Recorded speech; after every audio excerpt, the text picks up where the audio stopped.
Welcome back to this episode of Living Simpler. Before we dive in, I want you to imagine something with me. Imagine we're on a quiet morning walk together. Wherever you are, I want you to give yourself permission to just slow down for a few minutes, to breathe, and to be present right here. Here's what I want you to know from the very beginning, because it matters. This episode is not about creating a massive, overwhelming goal list. It is not about pressure or hustle or trying to become a completely different version of yourself in the new year. This is about something so much deeper and more supportive than that. This episode is about helping you intentionally design 2026 in a way that actually supports your body, your energy, your work, and the life you truly want to live.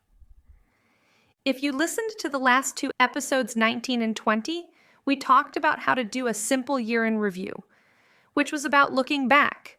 Today is about looking forward with clarity and intention. I'm going to teach you how to preview the year ahead and set goals that actually stick, using the same frameworks I use in my own life and with my private clients. You may want to pause this episode at different points to write things down, and that is intentional. This time is for you. First, let me tell you what I see happening with the women I work with every single December. They're sitting down with their planners, their journals, maybe their laptops, and they're asking themselves the same question everyone asks at the beginning of a new year. What do I want to accomplish in 2026? And here's the thing. They start listing things. More productivity, more revenue, a six-figure business, 20 pounds lost, a morning routine, a side hustle, better relationships, more time with family, a thriving fitness routine, and every single one of those goals looks impressive on paper. But here's what I notice is missing. They're not stopping to ask whether those goals actually support their health, nervous system, or the life they actually want to live. They're setting goals based on what they think they should want. Goals that look good from the outside. Goals that sound impressive when they're talking to friends at dinner parties. And then, by January 15th, the wheels fall off. By early February, 35% of people who set New Year's resolutions have already abandoned them. According to research from the University of Scranton, more than a third of resolution makers break their promises before January even ends. And the number one reason the goals were unrealistic or they didn't have any way to track what they were actually doing. But here's what really breaks my heart about this. 92% of people fail to achieve their long-term goals. Not because they're lazy, not because they're not willing to work, but because they never created a specific, actionable plan. They didn't break their goals into smaller, manageable steps. And more importantly, they didn't ask themselves the most important question first. How do I actually want to feel in 2026? Because here's the truth that changes everything. Your daily routines matter so much more than your ambitions. Your nervous system and quality of life matter more than your spreadsheet and the small choices you make every single day. The way you start your morning and the way you close your evening. Those create the foundation for whether you're going to hit your goals or not. So today, we're going to flip the script. We're going to start with feeling instead of forcing. We're going to build supportive routines instead of exhausting ones. And then, only then, are we going to set goals that actually make sense for your life, your energy, and your season. That's where the real magic happens. Your goals are not created by your motivation. I want you to really hear this because it changes everything. Your goals are created by your small, daily routines and actions. How you start your day and how you end your day either supports your goals or silently works against them, often without you even realizing it. Think of it this way. Imagine your goal is a beautiful plant that you want to thrive in your garden. You can have the most gorgeous vision for that plant. You can picture exactly how it's going to look when it's fully bloomed, with vibrant colors and strong roots. But if you don't water it every single day, if you don't give it the right soil, the right sunlight, the right conditions to grow. That beautiful plant is never going to become what you imagined. It might survive. It might even look okay from a distance, but it will never truly thrive. Your daily routines are the water, they're the soil, they're the sunlight and the care that either supports your goals or silently works against them. This is why so many women set incredible goals in January and abandon them by February. It's not because the goals are bad, it's because there's no structure supporting them. There's no daily rhythm creating the conditions for success. Here's what the research shows us.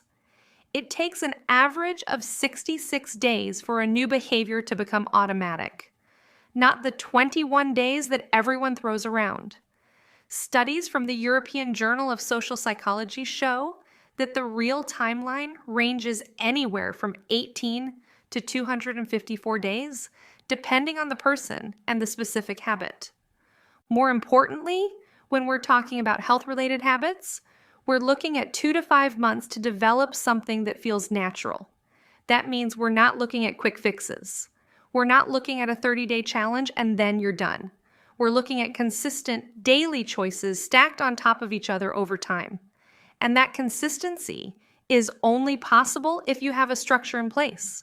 So if you're going to hit your goals in 2026, you need to build routines. Because of my own needs, I created the simpler morning method and the living evening routine. Now, I want to be really clear about what these are. These aren't rigid military-style schedules that make you feel worse if you miss a day. These are flexible anchors. They're frameworks that support your nervous system, your focus, and your ability to actually follow through on what matters. They're designed to work with your life, not against it. Let me walk you through the morning method first, because how you start your day is absolutely everything.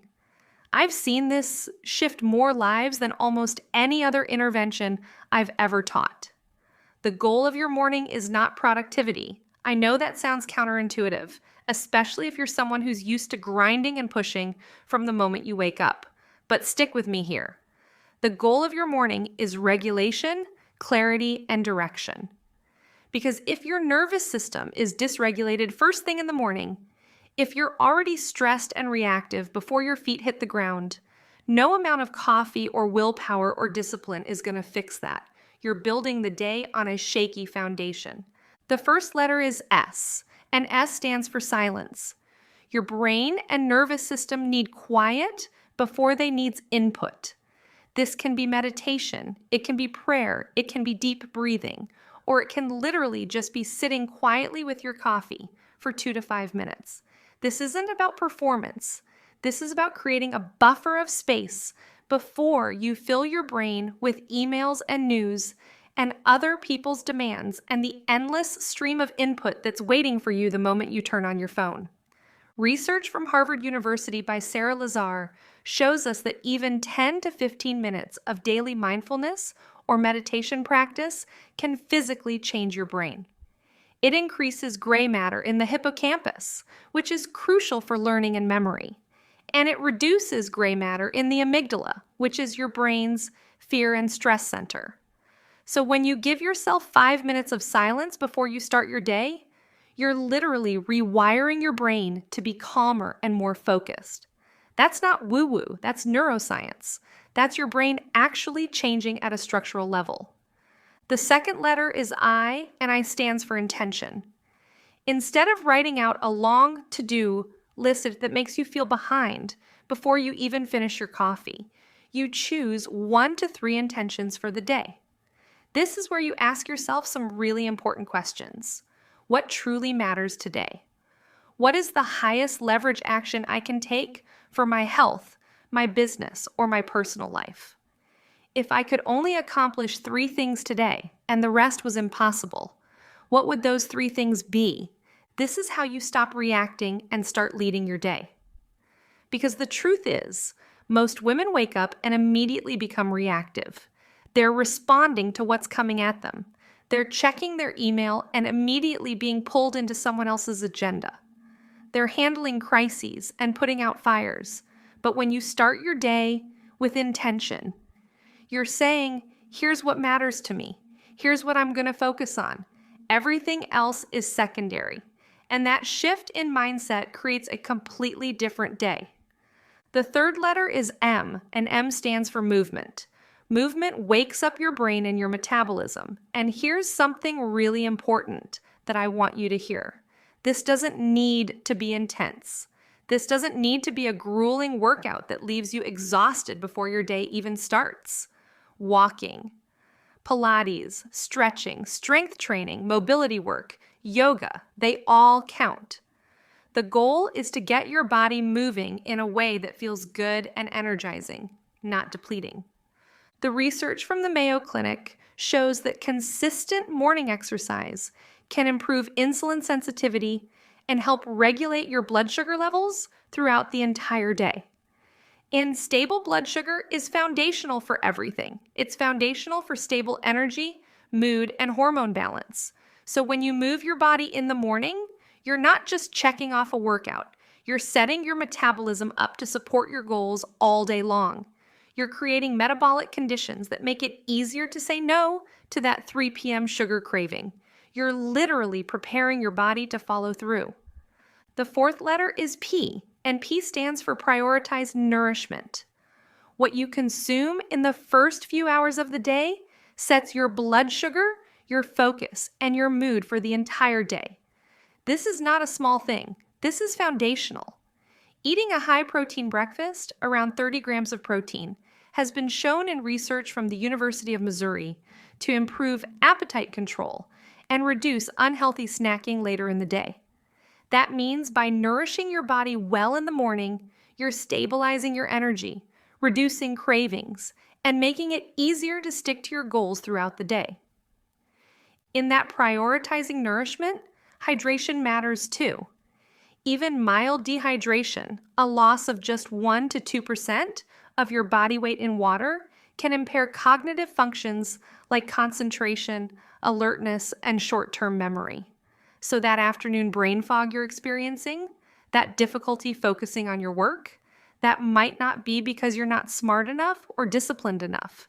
It might just be that you didn't drink enough water this morning. So the first thing I want you to do in the morning before anything else is drink a full glass of water. Not coffee, not tea. Water first. This tells your body you're hydrating it. You're waking up your system. The fifth letter is L, and L stands for learn. Growth compounds when it's consistent, not when it's intense. Consistent, 10 minutes of reading, listening to a podcast, studying something aligned with your goals. That's enough. It keeps you growing. It keeps you connected to why your goals matter. It reminds you of what you're moving towards instead of just grinding through your day on autopilot. The sixth letter is E, and E stands for express. Your mind needs somewhere to put your thoughts. Journal, brain dump, write affirmations, capture ideas that come to you. This is so important because so many women are walking around with their heads full of swirling thoughts. They're thinking about what they need to do, what they forgot to do, what someone said to them yesterday, what they're worried about. That noise in your brain is exhausting. Expression clears mental clutter and creates clarity. This is how you get all those thoughts out of your head and onto paper so they're not following you around all day, creating background stress. And the last letter is R, and R stands for recognize gratitude. Here's where the science gets really powerful. A 5-minute daily gratitude journal can increase your long-term well-being and happiness by more than 10%. But it gets better. According to the Grateful Heart study, practicing gratitude has been shown to reduce levels of cortisol, the body's primary stress hormone, by 23% in study participants. And if you struggle with sleep, regular gratitude journaling can lead to a 25% increase in sleep quality because it reduces worrying thoughts before bed. So by starting your day with gratitude, you're not just being positive or Pollyanna-ish. You're literally reducing your stress hormones. You're improving your sleep. You're increasing your happiness. That's the foundation for actually achieving your goals. That's the platform everything else is built on. I want to pause here and invite you into a short coaching moment. If you can, slow down for a minute. If you are walking, keep walking. If you are driving, just listen. If you are sitting, place your feet on the floor and take a deep breath. This is where clarity begins. First, let's talk about how you want to feel in 2026. Not what you want to do, not what you want to accomplish, but how you want your life to feel. Ask yourself, how do I want to feel in my body in 2026? How do I want to feel when I wake up in the morning? How do I want to feel in my work or business? How do I want to feel in my relationships and personal life? Give yourself permission to answer honestly. Now write down 3 to 5 words that describe how you want to feel this time next year. Calm, energized, confident, supported, grounded, free, focused. There is no right or wrong here. These words become your filter for every decision you make in 2026. If a goal does not support these feelings, it needs to be revised.